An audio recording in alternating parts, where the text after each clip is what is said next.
Well, good morning, ladies and gentlemen, honoured guests. It's my privilege to welcome you to this event to celebrate the winners of the 2022 JMI Policy Challenge Grants. My name is Libby Hackett. I'm the Chief Executive of the James Martin Institute, and I'm delighted to welcome you all here this morning. I would like to start by acknowledging the Gadigal people of the Eora Nation, upon whose lands we are meeting here today. We pay our respects to elders past, present and emerging, and celebrate the diversity of Aboriginal peoples and their ongoing cultures and connections to the lands and waters of New South Wales. I'm delighted that we are joined by so many distinguished guests here this morning, but it does make my job difficult of acknowledging each of you, so please do forgive me. It is my privilege to welcome a number of New South Wales ministers here today, including Ministers Stokes, Dominello, Lee and Kean, as well as a number of shadow ministers and the President of the Legislative Council and other distinguished members of New South Wales Parliament. Welcome. I'd like to welcome our Vice-Chancellors, Deputy Vice-Chancellors, Vice-Presidents, Executive Deans and other academic colleagues from our three university partners. We have the University of Sydney, Western Sydney University and UTS as our main university partners. I'd also like to welcome other distinguished colleagues from other New South Wales universities, or as I like to refer to them as future university partners of the James Martin Institute. Finally, I would like to welcome our eminent board members, thank you for joining us today, along with several distinguished commissioners and heads of government departments and agencies across New South Wales. You're all very welcome. I would like to offer my sincere thanks to our event sponsors, LEK Consulting, for supporting today's event. LEK is a strategy consultancy working globally with leaders in higher education institutions and governments to create positive impact through growth and competitive advantage. We're delighted to have Dr. Ant Bagshaw, head of the Australian higher education practice at LEK, here with us today. And I can say Ant is a former colleague of mine, so I can wholeheartedly recommend him to you should you find yourself in conversation with him later. A few housekeeping matters. I have there are bathroom facilities available just outside the foyer area. There is no fire drill scheduled, so if the alarm rings, staff at the end of the room will direct you to the evacuation area. I, to be clear, have no idea where the evacuation area is, so don't follow me, but staff and colleagues will take us all in a calm manner. Please ensure that your phones are on silent, but please do take them out. Please do feel free to use the JMI Twitter handle up on the screen at JMI Public Policy to tweet.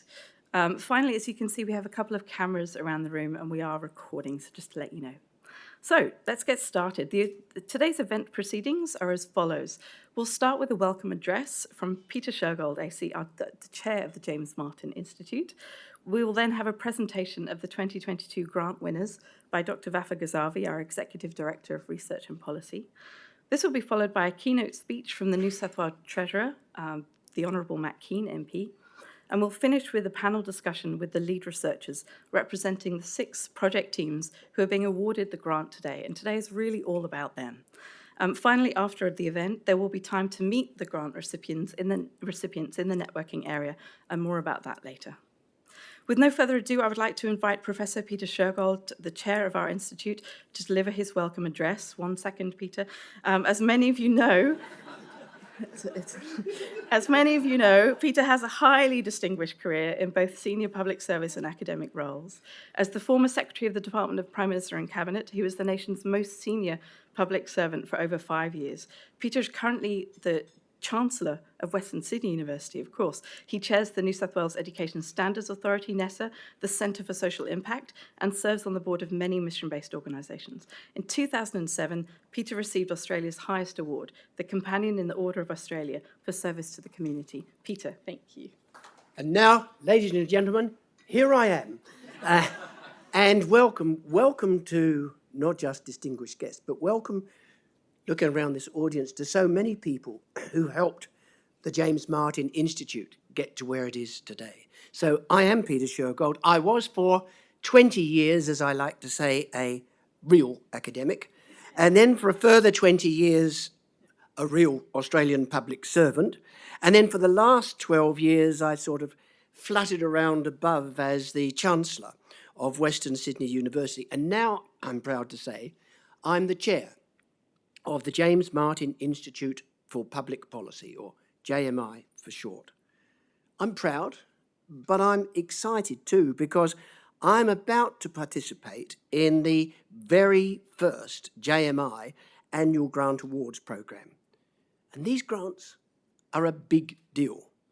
The reason that this is very different from most competitive programs that provide research funding to worthy academics, for example, the grants awarded by the ARC or the NHMRC. The first clue to the distinctiveness lies in the title of the awards, the Policy Challenge Grants. And the second clue lies in the ethos and the mission and the values of the awarding institution, the JMI.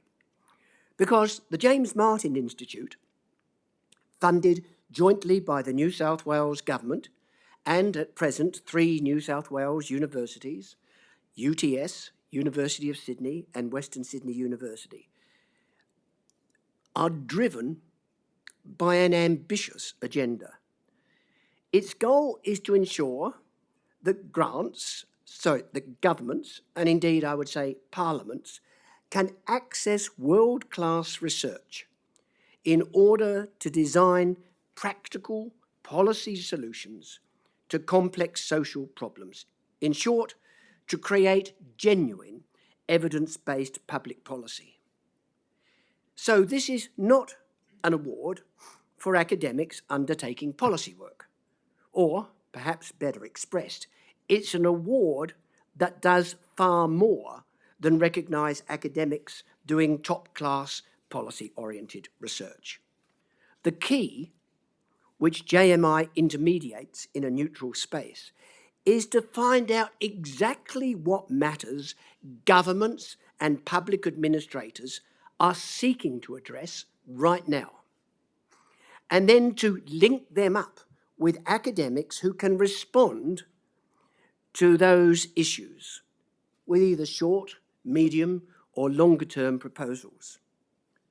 So these prestigious awards go only to academics who can work collaboratively with ministers and with advisors and with public servants, harnessing their academic expertise, harnessing it to the creation of beneficial public impact and responding to political imperatives. Academic integrity is, of course, protected, but those who choose to engage in these processes, those who have won these awards we hear about this morning, know that their scholarship and research and analytical capabilities will, at least temporarily, be applied to real-world problems that governments are seeking to have addressed. These academics you'll meet, in other words, are up for the challenge of translating their research into public purpose, not criticising from the outside, but being engaged on the inside. Think then of JMI's activities as a unique approach to creating partnerships for democratic governance. And think of these grants as a means by which the educational prowess of universities can be channeled towards the policy conundrums that governments and parliaments face. Of course, that's for those academics who wish to participate. But I have to say, what we have discovered over this last year, what we have seen in the amazing competition for these awards, is that many, many academics are actually keen to participate. So, breakfasting here this morning at Parliament House, let me emphasise just what these grants in particular and the James Martin Institute in general can offer. It's access to hidden expertise from around the world, access to the most recent research, which can then be transformed into knowledge in order to help solve the complex and wicked problems, economic, social, environmental, cultural, that beset democratic governance. And I should make clear, with the capacity at JMI to bring that academic know-how together with the frontline experience of businesses and civil society organisations in the service of New South Wales. In short, you're not about to hear of 6 sex. It was just a little New Zealand mistake. In short, you're not about to hear of 6 excellent research projects in diverse areas of public policy. Rather, you're going to meet the winners of 6 projects that will be co-designed with New South Wales government agencies and targeted to pragmatic outcomes that either by legislative or administrative means can be turned into real policy. So let's now, with no further ado, find out more about them. Thank you.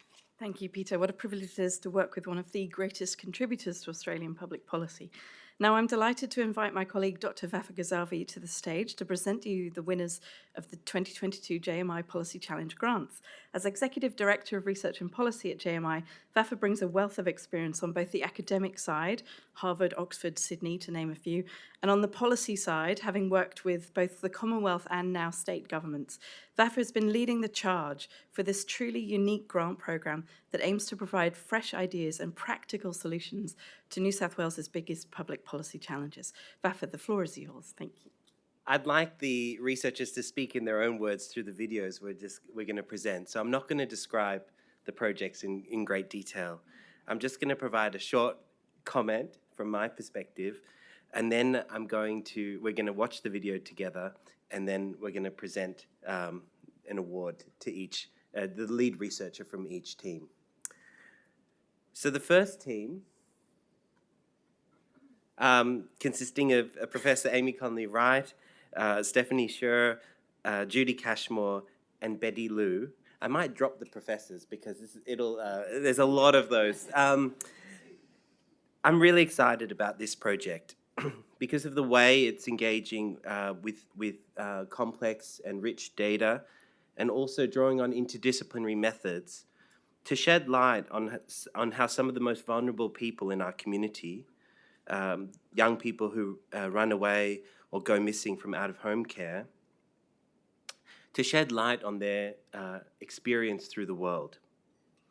And then to look at how we can use that insight to help shape our collective response through government strategies and investments and interventions. If I could invite Amy Conley Wright.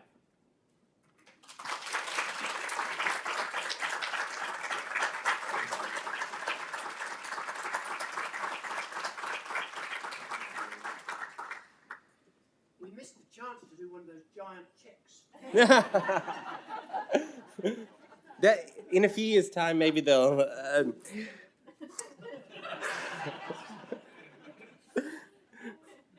potential sponsors in the room. No, the next project,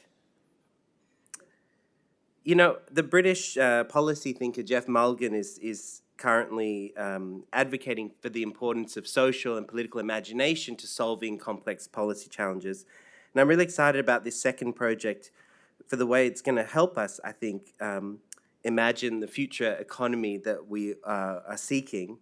I really like how this project, led by Ray Cooper and Elizabeth Hill with Charlie Hock, is all about building on and expanding the substantial efforts that this government in New South Wales has already made on gender equity in workplaces and in the economy at large, including through work that was well informed by Sam Mostyn's advisory group with Jill Kilby from our board and others, and really substantial efforts. And this project is really about building on that and to think about the kind of the role that and the potential for gender equity to be part of the economic growth and vitality of this state into the future in a way that is not just an additional part of how we think about growth and economic vitality, but as an integral part of it.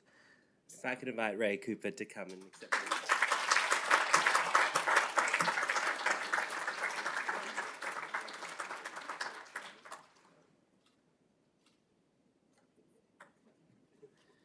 In an article published yesterday, building on a report that he chaired, an independent philanthropically funded review of COVID, our chair, Peter Shergold, said the crisis of COVID exacerbated inequalities, it exposed vulnerabilities. The adverse consequences of the pandemic were not distributed equally.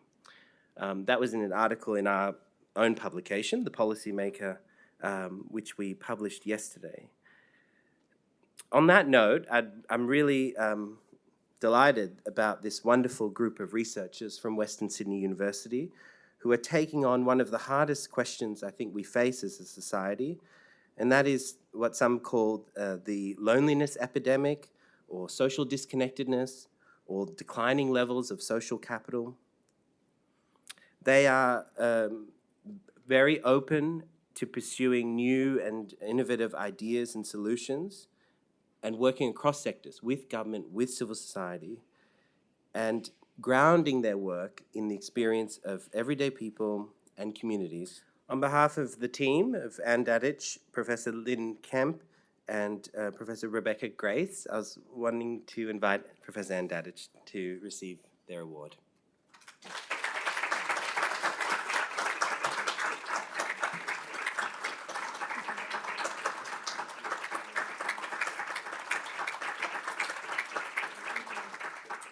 For those of us following major social issues and policy challenges, we know that domestic and family violence is now right near the top of, well, hopefully near the top of the policy agenda, but particularly in New South Wales, as well as at the Commonwealth level, it is certainly approaching that with growing levels of resources and attention.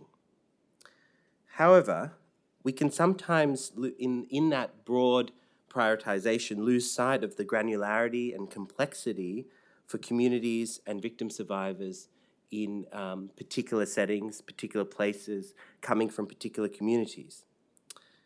This next project, with the team consisting of Gena Krayem, Amira Aftab, Professor Farah Ahmed, and Balawin Jones, seeks to address this through the lens of culturally and linguistically diverse communities, in particular the Muslim community in New South Wales. I'm really excited about how this project is working closely with community partners, and I know Maha Abdo from Muslim Women's Association, who oversees Linking Hearts, how they're working closely with MWA to derive the insights and the perspectives that are necessary to translate into transformative policy at the state level. I'm also really excited about this project, I should say, because it is embodying one of the things we hope to encourage more of, which is cross-university collaboration. This project is a collaboration between Western Sydney University and the University of Sydney, as well as other universities. I can invite Gena Krayem to accept the award.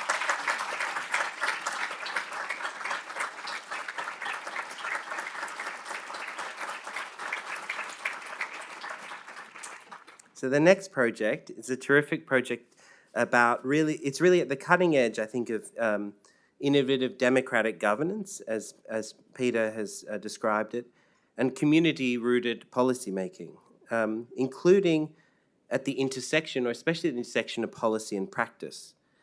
By looking deeper at the particular context of local emergency management committees and using what I have since learned is called action research, so real-time adaptation and learning in the research process itself, this terrific group of Margaret Rossthorne, Amanda Howard, Kate Masola, and Pamela Joseph will help us to envision and plan for future crises in new ways.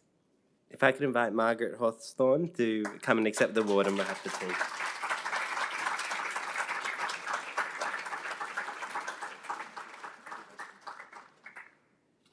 So this next project, last but certainly not least, what a pleasure it is for us to be partnering with Edward Santow, Lauren Penny, Sophie Farthing, and Nella Sotterberg, who are part of the new Human Technology Institute at UTS. it's a pleasure to be partnering with Ed, who's building on very distinguished work as Australia's Human Rights Commissioner at the intersection of AI and human rights, but also with his new institute that he's co-directing, which is really looking at how to embed human values in the use and applications of technology. This is obviously, very, very crucial to policy across the board at this time and into the future. In particular, this project is looking at facial recognition technology, which has its own risks, certainly has opportunities which governments are embracing, but those come with certain risks and certain challenges around governance and regulation and ethical frameworks. So this project is really addressing something at the cutting edge of the kinds of tools and instruments that governments are using. And I noticed the Minister for Customer Service, Victor Domino, is here, and one of the things that's most pleasing about this project is how closely it's working with your department to ensure that Service New South Wales can deliver on its mandate and the ambitious vision it has in a way that is that builds community trust and aligns with citizen interests. So let's see. If I could invite Ed Santow to come and accept the award on behalf of the team.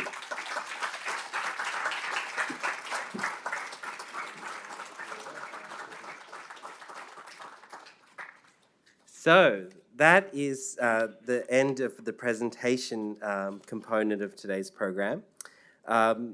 It was a real pleasure to be able to do that. In a moment, we're going to hear from, are we on time for the Treasurer? Yeah, we're running earlier, yeah. In a moment, we're going to hear from the Treasurer, Matt Kean, and Minister for Energy. But before that, I wanted to use the opportunity with such a distinguished and wonderful crowd. I've been asked to say a few words about how the grants that we've presented today fit into the broader work of the Institute. And the way we've divided that up is to talk about 5 streams of work, of which the grants are one. The most kind of disruptive part of our work, well, all of it is disruptive in the way Peter described as the ethos of the Institute, but in practice, one of the more disruptive things we're doing is what we call collaborative projects, where we bring together public servants and researchers and representatives, experts from community and industry on joint projects on specific policy challenges. And the Institute manages those projects in order to try and surface and envision relevant policy recommendations. And we work on quite well-defined topics, but topics that are very hard to solve. And that is what we're focused on. And in that process, we draw on multidisciplinary and diverse perspectives. And we try and do it in a way that can bring to the fore ideas and insights that government otherwise wouldn't have. So watch this space. And certainly one of the features of all our work, including the grants, is how interconnected they are in practice. So for example, some of the research teams already, such as Rebecca Grace from Western Sydney University, also Pam Joseph from Sydney University, have already been involved in some of our expert advisory groups on other topics, including on school resilience in rural and remote communities, as well as other topics that we're working on. The second aspect of this is that we realize that these elaborate collaborative projects aren't always suited to the timeframes that government and policymakers need answers on, or that there might be more discrete topics that need our support. So for example, we call this our rapid response capability, and it ranges from things such as futures workshops or analytical exercises through to one-off bespoke research projects on a discrete topic.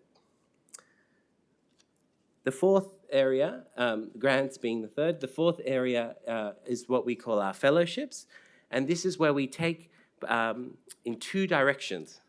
The Institute provides a space for public servants, policymakers, to step out of the daily grind of policymaking, to do deep research, strategic research, and then to go back to government with those insights, with that research. This is very new. Actually, we haven't yet had a public servant fellow, and we're about to embark on that. Oh, sorry, we have had a public servant fellow, but we're about to publish their first piece of work very soon, a very exciting piece of work on sustainability finance reporting by government. But what we haven't had, which we're about to launch, is our first academic fellows. And these are fellows who step out of the daily work of academic life and step closer to government and spend a discrete period through the Institute thinking about their own policy project and writing up a paper that is consumable by the policy community. And we're very excited to be piloting the academic side of that fellowship very, very shortly. And the last stream of activity is something I mentioned yesterday. We published, Peter Shergold. We have a publication that we call The Policymaker. And The Policymaker is, we think, distinct in the sort of landscape where it offers a space for opinion writing, but that is deeper and more substantive so that it can get to genuine policy proposals and policy recommendations. And that is, we think, a distinct contribution to the policy discourse. And so I invite all of you to consider publishing and reading The Policymaker. And it is a very open forum. It's not just for academics or policy people, it's people from community and industry as well.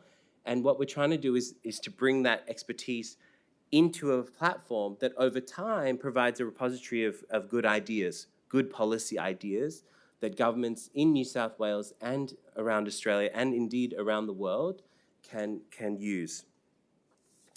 I just wanted to say before, are we tracking well? Oh, well, I'll just say one more thing, just to encapsulate some of the work we're doing at the moment. In the room we have the Anti-Slavery Commissioner, and we are delighted to be partnering with the first state-level Anti-Slavery Commissioner in Australia, probably one of the first subnational anti-slavery commissioners in the world, James Cocaine, on a very exciting project where the Commissioner is preparing his strategic plan early next year, and we're working with him with a multi-stakeholder process of workshops and consultations to help him plan and prepare his own strategic vision. So that is an example of where a new initiative from the government side has been matched with JMI's capabilities to try and bring together experts, other perspectives, and to try and enrich and enliven the policy direction in New South Wales. And just to say how, as an example of something that we're in the midst of doing at the moment. So on that, I'll hand back to Livy. Okay, thanks. So while we wait for the Treasurer, and it's on us, not on him, we're running a bit too early, I was going to invite our chair up to answer a few questions. And miraculously, I will be able to speak for 17 seconds or for 17 minutes. So Peter, when you accepted the role of chair of the James Martin Institute, there were many things that you were chairing at the time, many similar-ish sorts of organisations. What was it about JMI that made you accept this chair role, or what do you think is unique about what we're trying to do? Well, frankly, it was just so close to my heart. I had, as I say, been an academic. I'd been an economic historian. And then I'd gone into public service and found myself as secretary of key departments, employment and education, and then Prime Minister and Cabinet. But I was also a fellow of the Academy of Social Sciences Australia. And I would go to their meetings. And it was just so frustrating to see how much really important academic work that was being done in areas of public policy was, in my words, being lost in translation, that it really wasn't having an impact. And it would drive me mad sometimes. I would meet an academic, they'd say, we're working on social housing. I'd say, it's great. Actually, I'm seeing the Prime Minister this afternoon. So what, if you were me, what would you say were the 3 key messages on social housing that you'd like me to get across? I'd assume that sort of every academic had their elevator speech. This project is worthy because of X, Y, Z. It never worked. I'd say, well, we need more research funding. So I said, well, take that as granted. We need more research funding. But other than that, and I realised what was happening. We had different cultures which were going by each other. And so the whole idea of the James Martin Institute, which is bringing together academics who are keen to work in this space and to translate their research and deep experience into knowledge at the disposal of government, to link them up, first of all with public servants, but then more widely with civil society organisations, as we've heard, or with business, was just wonderful. I think it's an extraordinary tribute to the New South Wales government they did this. I do look around the world. I do my global research. I can't find anything quite like JMI, because the government did something very big and brave and bold indeed. In fact, I would say, wearing my previous hat, courageous, in that they decided not only to put in the money to fund the institute, but to make it clear that this was a facility that was to be available across Parliament. Yes, of course, to be used by public servants serving government, but quite keen in the future to be able to work on significant public policy issues across party lines, to be a resource, if you will, a little bit like the Parliamentary Library, a research source in which parliamentarians and governments can be able to access the skills and the expertise that exists across our universities. Thank you, Chair. One moment. And in terms of the kinds of challenges that modern governments face, what is it about the nature of those public policy challenges that means that something like the James Martin Institute, with its ability to bring in and harness collaboration, is a helpful mechanism at this point in time? Well, first of all, to step back and step out and breathe and think about these issues. Frankly, democratic governance does this, and we're pretty bad at it.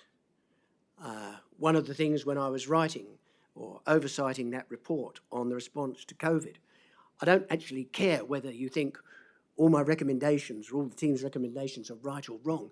What you should think, but why don't we do this? We're going to face another health crisis. Pandemic's going to have twists and turns. Why aren't we actually stopping, learning, talking to people, getting lived experience, looking at research around the world to think, hang on, next time, can we get that better? We do that too rarely. I actually think public service has got harder than it was for me 20 years ago, and that's the truth. I think not just the 24/7 media, I had that, but social media is making that opportunity to stop and think about public policy, really wicked problems of public policy, is getting less. There's time and time. The pressure on business as usual and dealing with crises is getting greater and greater. And here's an opportunity for ministers and people in departments to step out and say, hang on, let's look at this issue. What does happen to these young, vulnerable people when they leave out-of-home care? Because if we don't get it right, we know the costs. So here's the key thing is what we're really doing, I think, is talking to governments about investments, not expenditure. If we can find the right policies, this is about by intervening in these ways now, we can significantly not only improve the lives of our citizens, but we can reduce costs going into the future. I think it's hard for governments to do. I think the more they can do it collaboratively, the better. And that's the other thing. I think that in spite, we use all this rhetoric about collaboration and co-design and blah.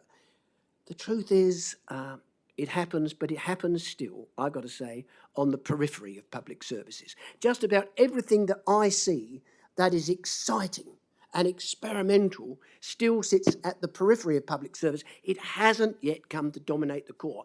I hope that JMI can actually help to take these processes of, thinking and analysing and researching and developing evidence-based policy rather than looking for policy-based evidence. Really looking at evidence-based policy can make a significant improvement to how New South Wales as a state does its business. Brilliant. And Peter, one last question. 20 years as an academic. It's a pity I'm using all the minister's notes here. 20 years as an academic. How does this sit from the academic's perspective? So you're an academic, you're working on a particular project, you can see the potential impact. Why is it so difficult, do you think, to make that connection, to bridge and make that connection into government? I think it's a really good question, and I think it's profound because it goes to the heart of academic integrity. What you don't want as an academic is by working with government to feel, in a sense, you're being taken over or directed as to what your conclusions are going to be. There is nothing more frustrating, I think, for academics who take on a consultancy for a government department, along with other consultancy companies and get paid an amount to deliver this report. They hand it in and thank you and good night. On the whole, it's then left to public servants and ministerial advisors to intermediate that report with ministers. They very rarely at the meetings which decide, is this going to become policy or not? Very often there are constraints on whether they can talk about their research or publish their research. And so academics, I think, are quite understandably wary about, if you like, at least getting in on the other side of the bed from government, because there is that concern that academic integrity will be undermined. I think through this process, as you've heard, we don't do that. I mean, it's using academic expertise, admittedly being directed in that we want real public policy, concrete, practical solutions that can be introduced, but not saying we want to tailor what you say in this way. The tailoring will actually come about through the process of university academics and public servants and business and civil society organisations working together, because that's where consensus and compromise comes from. And that, I think, is this wonderful space in which the James Martin Institute for Public Policy can play. Thank you, Peter. So I think we might start our panel discussion. And essentially, I'm going to ask you to bear with us, and if the Treasurer arrives, when the Treasurer arrives, if you're happy to pause the panel discussion, feel free to stay on stage. Pause the panel discussion while the Treasurer talks, and then we'll pick it up again. Thank you. So let me start by inviting each of you perhaps to comment on the kind of impact you're hoping to have through your projects. Short, medium, or long term, either in terms of changing the culture of policy making or in terms of concrete policy outcomes for the community. I'd just welcome you to comment on any aspect of that.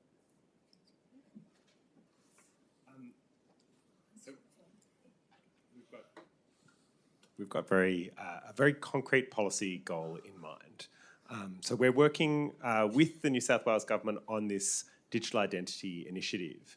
And at the heart of digital identity is something quite simple but profound, and that is that we all have to prove who we are, sometimes all the time.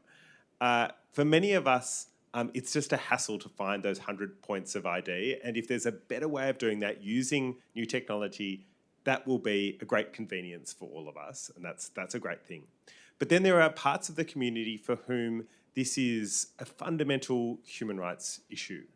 If you can imagine a person experiencing homelessness, perhaps a person fleeing domestic violence, perhaps a person who has fled their home country as a refugee.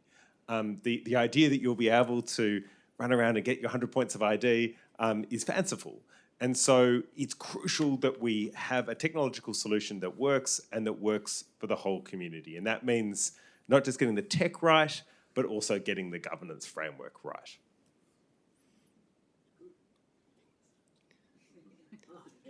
Keep going. 5 minutes.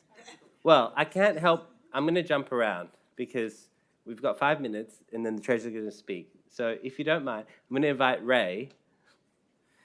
Your project picks up on work the Treasurer has led in New South Wales in a big way.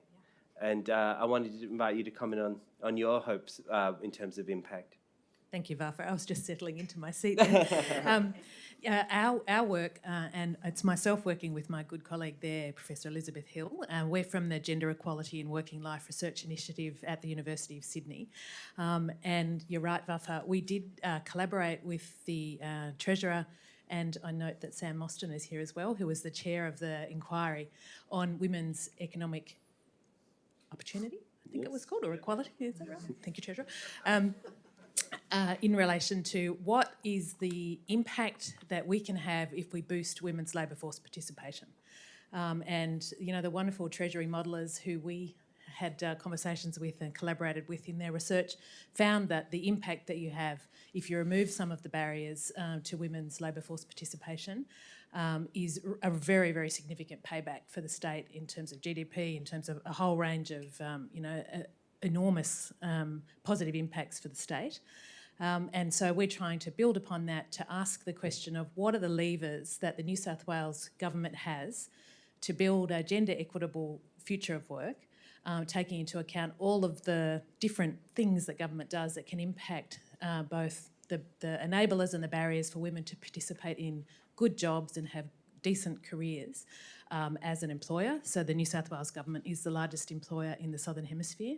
The second largest employer in the Southern Hemisphere is the Department of Education in New South Wales. So it's, there are some and they are significant employers of women in New South Wales and in Australia. As a policy, organisation that sets the parameters around what government does with citizens, as a funder of services to citizens, and as a funder of other businesses. So we see significant levers that are there, and we want to work with government to try to come up with ways in which we can smooth entry of women into the labour force, and critically to do so in very good jobs. Well, thank you, and thank you, Vafa, and congratulations again to our distinguished grant winners. It's lovely to have you with us. I would now like to welcome our special guest, the Honourable Matt Kean MP, New South Wales Treasurer. Minister Kean entered Parliament in 2011 and spent his early years in Parliament advocating for stronger mental health policy. Elevated to the New South Wales Cabinet in 2017, he was appointed Minister for Innovation and Better Regulation. Following the 2019 New South Wales election, he was appointed Minister for Energy and Environment. Minister Kean's commitment and dedication to driving change for good in this critical area of public policy and has earned him a great deal of support, and he remains Minister for Energy and Environment, having just returned from COP27 in Egypt. In October 2021, Minister Kean was appointed Treasurer in the Perrottet government. He delivered his first budget in June 2022, and in August 22 he was elected Deputy Leader of the New South Wales Liberal Party. Can everyone please give a warm welcome to the New South Wales Treasurer? Thank you. Well, thank you so much, Libby, and good morning, ladies and gentlemen. Could I begin by acknowledging the traditional owners of the land on which we gather today, the Gadigal people of the Eora Nation, and pay my respects to the elders past, present and emerging, and remind everyone that the land we are gathered on was, is and always will be Aboriginal land. Could I acknowledge a number of my parliamentary colleagues that are here today? My great friend and someone who's made an enormous contribution to our state in New South Wales, Minister Rob Stokes. Rob, thank you so much for your enormous contribution to public policy over many years in this state. Could I acknowledge Kate Washington, who I can see, Jodie Harrison, and of course Jenny Leong, who's here today, and thank you for your commitment to good public policy in New South Wales. It'd be remiss of me not to also acknowledge one of the most outstanding leaders in our country, and that is Sam Mostyn. Sam, thank you so much for your being such a trailblazer in so many areas of public policy, but particularly when it comes to women's economic opportunity. I was so honoured to have appointed you to lead our review here in New South Wales, which shaped this year's budget. So thank you for your continued stewardship of public policy, and I congratulate you on the new role you're taking on behalf of the federal government, continuing your great work. So we are all with you and supporting you. Thank you, Sam. And Jill Kilby as well, who's also on our Women's Economic Opportunity panel. Ladies and gentlemen, can I also acknowledge the leadership of the James Martin Institute, particularly Professor Peter Shergold and Libby Hackett. Thank you so much for your outstanding leadership of this great organisation. Can I congratulate the 6 research teams who have been awarded the 2022 James Martin Policy Institute Challenge Grants. One of the great insights of the James Martin Institute is to understand that strong public policy is driven by the collisions and collaborations of our best and brightest minds. It is the contest of ideas where we find the solutions that will help us create a stronger, fairer, and more prosperous society. We enrich the case for democracy and liberty when we show that we're unafraid to tackle intergenerational challenges through discourse and debate that lays the foundation for action.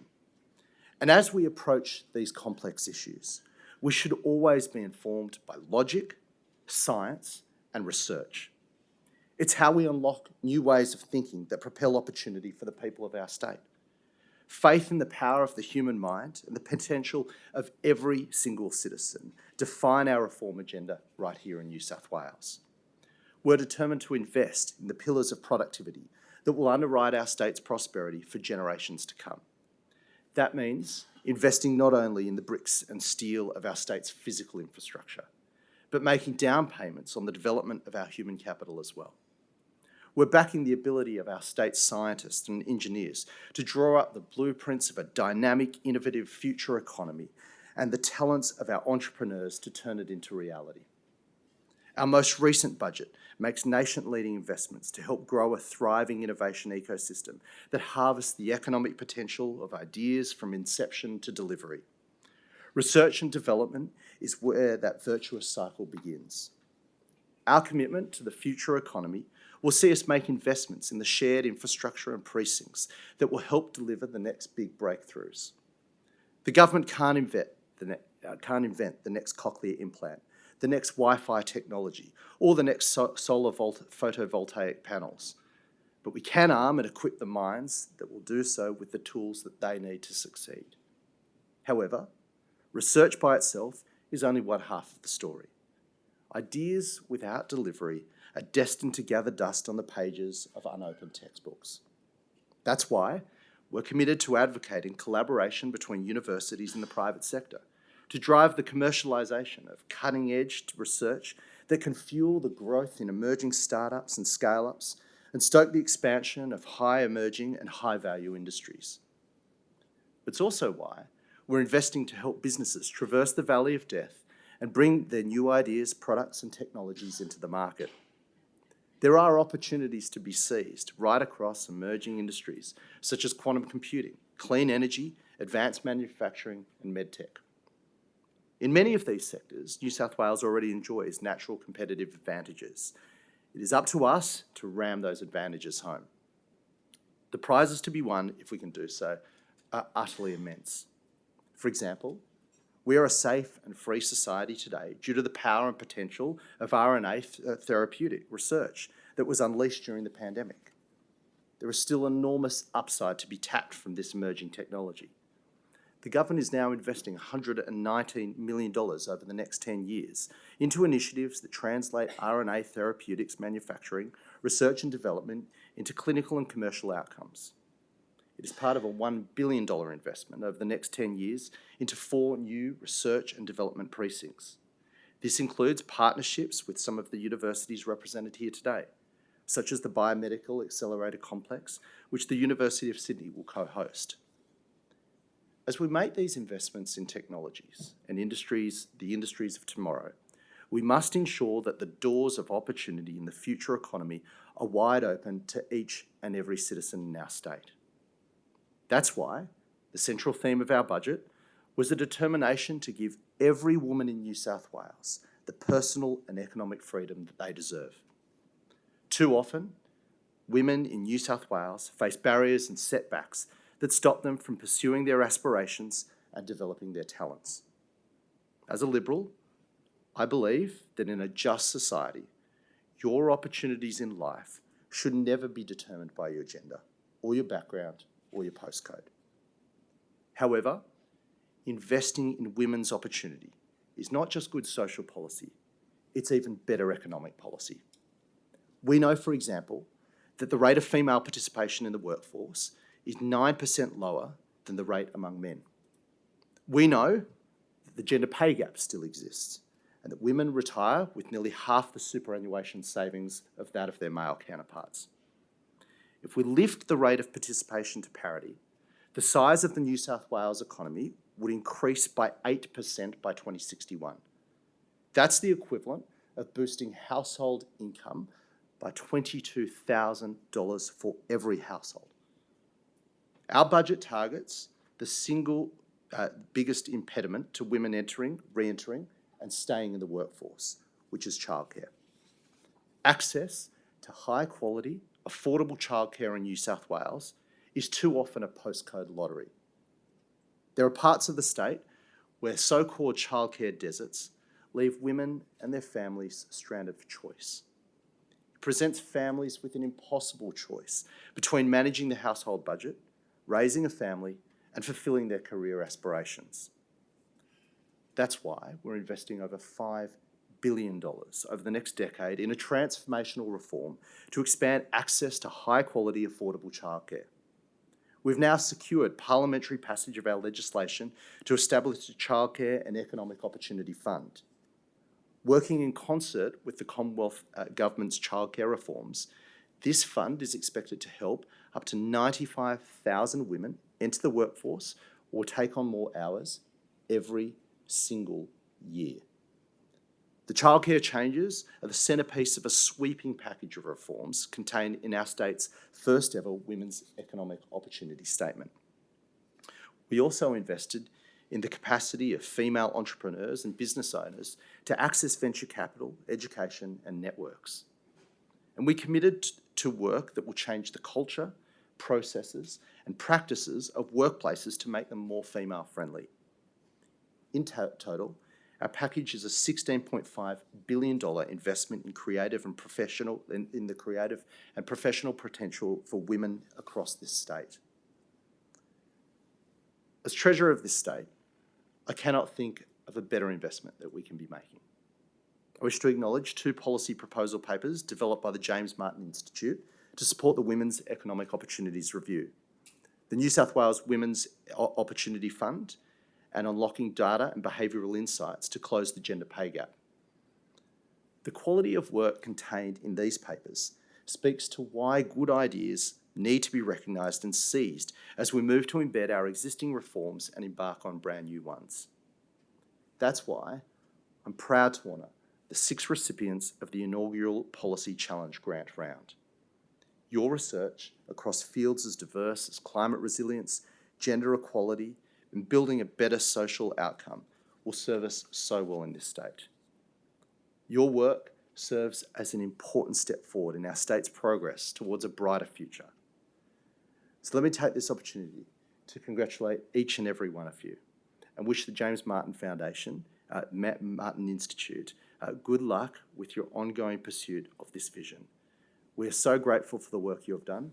We're so grateful for the work you're going to continue to do to continue to make this state the best place to live, to work, and to raise a family. Thank you very much. Thank you so much, Minister. What a wonderful interruption to our panel. Quite brilliant and right on point. So let's continue. And maybe I'll come back to you on the question of impact. Our focus is, of course, people who are experiencing social isolation, particularly families with children, people who are, without families in the community, people from culturally and linguistically diverse backgrounds, people who just feel on the fringes of society for whatever reason. And as we all know, adversity we experience quite irregularly, COVID, fires, floods, but for individuals who experience social isolation, it's an ongoing adversity. And it's at times when they experience irregular adversity that those impacts are intensified for those individuals. And we learnt so many things from recent experiences of adversity, including the pandemic. And indeed, our partners have told us, from particularly those in the government and non-government sectors, that many individuals were beyond the arm's reach of social services.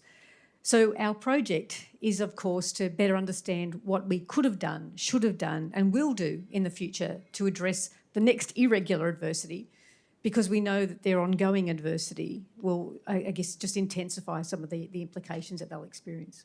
Excellent. So this is one end of isolation, marginalisation. On the other end, it was sort of a question of agency in crises. So I wanted, Margot, if you wanted to talk about the local, the idea of shared responsibility and your hopes for impact. Thank you. I was just listening to that and just thinking our work, unfortunately, we don't see them as one-off events. Really what we're seeing is a cascading disasters, and they're impacting on communities, economies. We're seeing that obviously in the Central West right now. It feels like it's just one after another event. So, and absolutely within those events, there are people who are particularly marginalised. So we're interested in terms of impact at the really nitty-gritty of policy making and enacting. So we're planning to work with local emergency management committees who are at the front line of responding to these cascading disasters, and particularly picking up on a lot of concern that we're hearing from communities about being shut out from those conversations, from those policy making, policy before, policy during and policy after disasters. So looking to work to bridge kind of a gap between what communities are saying and what those local emergency management committee groups are doing, and to kind of address some of the anger that comes. And we're absolutely working from a sense of goodwill. People are bringing goodwill to this. No one wants to cause problems to other people. What we're wanting to do is to work out with communities how to do this better. Our plan is to work in 3 local government areas. Due to the nature of the work we do, that can be a little bit difficult because we were hoping to do some work with Forbes Shire Council. I reckon they're probably a bit busy at the moment, probably not really going to be answering our emails right now. So, we'll have to be, what's the word? Flexible? Agile. Sorry. Yes, agile. Yes. Thank you so much, Keana. Yeah, thank you. I think what we, with our project, is to seeking to capitalise on the really good work that has been done in regards to domestic and family violence, because as you said, it really is high on the national agenda and I would imagine on the state government's agenda as well. So we don't want to replicate that, and we don't want to pretend that there isn't good work being done there. What we want to do, though, is focus on some of the most marginalised or vulnerable communities that we observe through different research projects in Western Sydney, because I think we can agree that if we can take into account the needs of our most vulnerable communities, then overall we can assume that we're going to do better across the board. So one of the motivations for us in terms of what we're hoping we will go through in terms of impact is not just saying to government, we want more money. Again, I think that's a given in family violence in the space, we want more money. But what are we doing with the money that is being going out there? A lot of money currently is being thrown out in regards to domestic and family violence. But what is actually happening on the ground, not just in terms of the experiences in, for example, Western Sydney with those victim survivors, but also with the service providers and their lived experience, and how did COVID impact on them. So we're hoping that we'll be able to unpack what, in terms of value for money from a government perspective and from a policy perspective and the implications of that based on lived experience. Brilliant. Amy. Thank you. And for our project about young people exiting out of home care, similar to domestic and family violence, finally, it's sort of getting onto the agenda with the very exciting announcement just over a week ago that the age of care is being extended to age 21 in New South Wales. And I think New South Wales is the last state to make this plan to extend care. So finally, we're having some attention being brought to young people exiting care, because for a long time we've known that young people leaving care often experience adversity, homelessness, poverty, a lot of life challenges. So with our project, we're really looking at what are the trajectories of young people, and how can we support a more positive trajectory, and then support government investment in that direction, so that we don't just sort of accept negative consequences for young people who have experienced early adversity. Can I invite you to say something about your use of data? Because it is very innovative, and I think, significant globally. So I don't know if you wanted to comment on that. Yes. So our project is an interdisciplinary project. So we're working with Professor Stephanie Shore in economics and Dr. Betty Liu, Professor Judy Cashmore. So we're hoping with our project we're intending to harness the power of linked administrative data, because as we mentioned in the video, when young people go missing from one system, they're still present. So what happens to them? And so we can sort of look for them in terms of do they continue to access education and training? Do they become victims of crime? So that our intention is to use the Human Services data set, which was actually created to inform the work of Treasury in order to identify where targeted investments can be utilized by harnessing together all this data that we generate when we access services in New South Wales. And so that's our intention, is to see what happens to these young people and when do they have positive trajectories and when do they have more negative ones. What can we do to avert that? Yeah, Thank you. Truly remarkable. Okay, so I'm going to open it up to whoever would like to jump in on the question of that sort of infused this morning's discussions, which is this question of the value of researchers and policymakers coming together. I wanted to invite anyone who wanted to comment on that.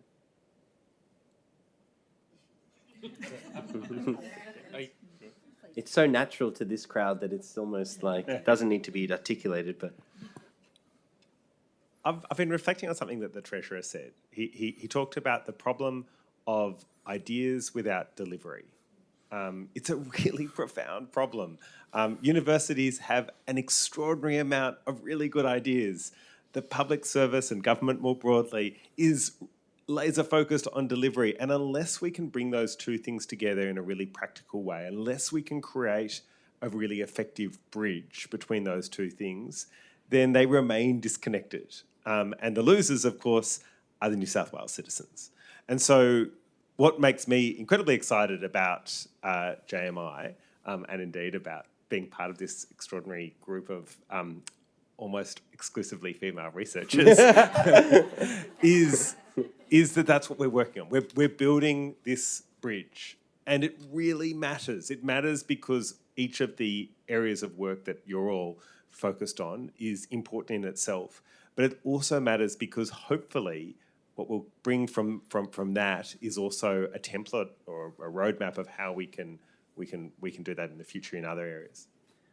Thanks, Ed. We did need a token man. Yeah. So. But can I answer that question as well? Yeah, right. So there's, and then Anne maybe as well. I'm sorry, Anne, I jumped in. There's nothing. Okay, so a lot of. I think the days are gone when academics sit in their room with the door shut, smoking their pipe or whatever. It used to happen, right, in the tweed jacket.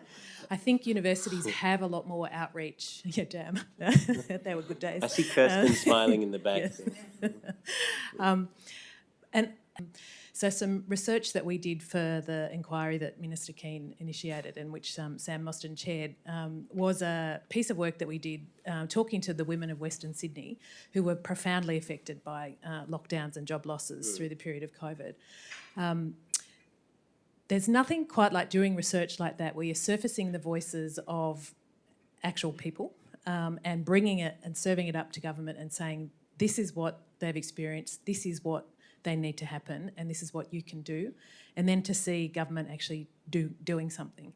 I think that's probably one of the more rewarding things that we do. I mean, we're very happy when we get very large ARC grants. We're very happy when we're publishing in, enormously, high-profile journals. But actually, when you see that real action that happens when government can implement some of your ideas, or where you're working with a community organisation who you can help with their work, or work with a business and they're going to implement your ideas, that's just gold in terms of what we do. So being able to create that pathway to allow us to do that is a really significant and a very powerful thing in our work.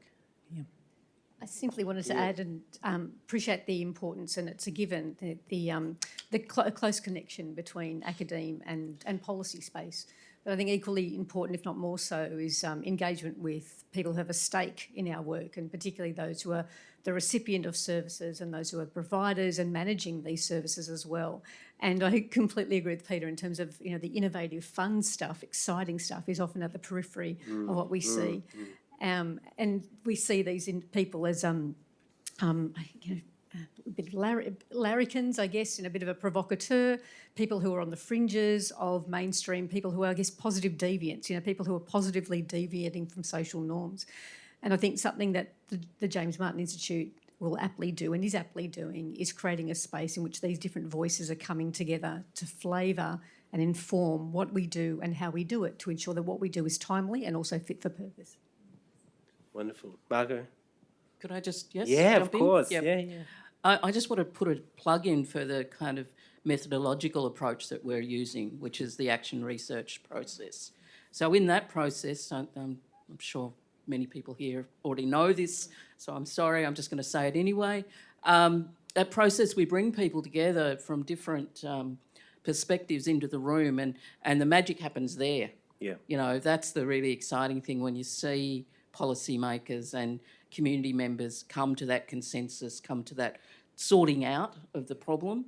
I've been in this work for probably too long to feel a lot of confidence about producing a hard copy report and that then is going to be something. Yeah. That's going to translate. Yeah. I've realised that it's actually in the room with people of goodwill, intelligence, creativity, deviance, whatever, all happening there and then. That's the thing that will make, I think, is making kind of significant policy uptake possible. Yeah. I call it problem-solving democracy. So we only have a few minutes left. So I wanted to invite this comment about, there's been a lot of comment about bringing citizens, communities into the mix. Again, I wanted to pick up maybe with you or others the importance of working sort of in a tri-sector way, thinking about how researchers can help bridge the gap between community voice and insights and structural policy change. As Ray likes to remind me, we have to think about structural change, but one of the ways to do that is to harness what's already out there. So I was thinking about the partnerships with community and civil society, and maybe you could speak on MWA, but others perhaps as well. I know, for example, Ed with industry is so important. Maybe you'd like to speak to that as well. Yeah, look, I think it's really important. We were at a conference last week at the University of Sydney around domestic and family violence, which brought researchers and service providers and the sector into the one room. And where we ended up at the end of the day was this discussion around this great research is not being utilised within the sector. Maybe people don't even know about it. So translating that as being a key theme of what we've discussed today is so critical. But nurturing those partnerships at a community level, like we talk about co-design, but the reality is how many academics truly do co-design. Consultation is I'll pop into an organisation or I'll try and develop a link. But genuine collaboration and co-design is challenging work. And we need to also accept and acknowledge the challenges, the limitations that come with that. It's so enriching for our research. And our project was born of that. I mean, we were working on a different project and saw all of this emerge. It was seeing those challenges and appreciating that our research alone, not only in terms of our interaction with government and policy, but our interaction with the people with the lived experience is critical. Ed, do you want to talk about sort of the important role of what you're sort of cross-fertilising, what you're learning from industry? Yeah, so over the last few years, there's been this extraordinary growth in what are called technology ethics statements or AI ethics statements, and they're great. They all basically say the same thing. They say, do no harm, respect people's privacy, and so on. And so I had this little kind of project that I set myself over a couple of years where I spoke to every single technology engineer, people who are actually on the tools, and I said, how do you use this statement in practice? And they all kind of say, well, I mean, it looks good, right? I kind of agree with it. I'm a nice person. And I read the statement and then I put that piece of paper down and I never pick it up again. And that's a real problem, right? Because they understand their design brief really well. And that's the thing that they keep on coming back to. But these high level kind of statements about doing no harm, it doesn't quite cut it. And so for us, what we've been really focused on is what's the missing middle between those high level statements, those statements of vision or intent, and practice, and kind of creating that that missing middle, that framework that will really guide practice is crucially important. And it starts with bringing the right people into the room. So it can't just be engineers making these big decisions, and it definitely can't be people who just look like me, white middle-aged men. There's no shortage of people who look like me. You need a much more diverse set of perspectives in that room making those key decisions. Great. I'll just close out by inviting Amy or Ray or anyone to just speak to this. You know, one of the sort of argument for federalism is the possibility to innovate at a more local level, and then to share that learning beyond one jurisdiction. So Ray, I know you're now involved in the Commonwealth level on the same sort of overlapping set of issues. And Amy, I'm wondering maybe about the insights you're going to learn here in New South Wales and how they could sort of help pioneer and lead work beyond New South Wales. That's right. So with the extension of care to age 21, which again now we're seeing is across Australia, there's a real opportunity to share what we're learning here, because the data set that we have, the human services data set, is fairly unique. Not all states have that kind of linked administrative data set to learn from. And I think we also can generate this information that can support advocacy in the third sector too, to say, you know, how do organizations that, you know, represent the interests of young people really fight for this kinds of supports that they need in their young adulthood. So I think we can learn here, because we can harness not small samples, you know, not kind of, you know, this is a hard to recruit population, but, you know, the whole, you know, population of young people who got missing or run away from care over a long period, to sort of really look at trends, and, you know, we can bring that kind of insight, you know, into the policy space. Wonderful. Ray, any comment on that? Well, I think it's been interesting watching the work that some of the states have done, and I'd put New South Wales as one of the leaders here, in terms of, you know, even the aspiration to make New South Wales the best place for women to work and live. Is a significant statement for the state to lead with. Victoria is also doing some interesting work around gender equality, and I think Queensland's starting as well. So I think the sort of might of those very big economies together with you know, putting, you know, leading with their chins and putting some investment into, you know, actually removing barriers for women's economic participation and equality, and lifting the quality of jobs, is a significant push on the feds as well. Yeah. So I think it's a great opportunity just at the moment that we can capitalise on, you know, these, I think, a new generation of leaders actually in the states and at the federal level who genuinely are committed to gender equality, see the benefits of that for women and families, but also critically see the benefits of that for economy and society. So I hope these, you know, some of the work that we're going to do, when we're really excited about working on with our New South Wales colleagues, may also have a broader and a national impact as well. Thanks, Buffer. Wonderful. If we could thank everyone again.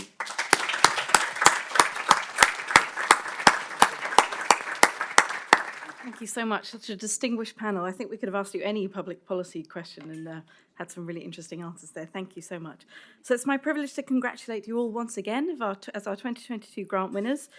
You're all at the forefront of your disciplines, and we have no doubt that your work will have significant impact on public policy here in New South Wales. Indeed, JMI is here exactly for the purpose of helping and supporting to ensure that that happens. I'd like to thank the Treasurer for his remarks. Thank you so much. You gave us a clear sense of the scale and complexity of these critical public policy issues and the need for collaboration and a wide range of experts and voices if we're going to tackle them effectively.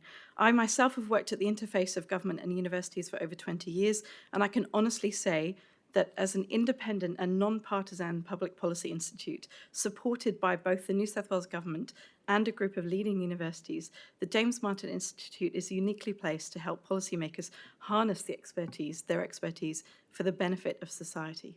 Indeed, I'd like to use this opportunity to formally acknowledge Rob Stokes and the critical role that he played in imagining the need and purpose of the JMI in the first place. Minister Stokes is widely recognised as the original architect of JMI, and along with a number of people in this room, created this vision for a non-partisan, independent, enduring public policy institute for New South Wales. So thank you.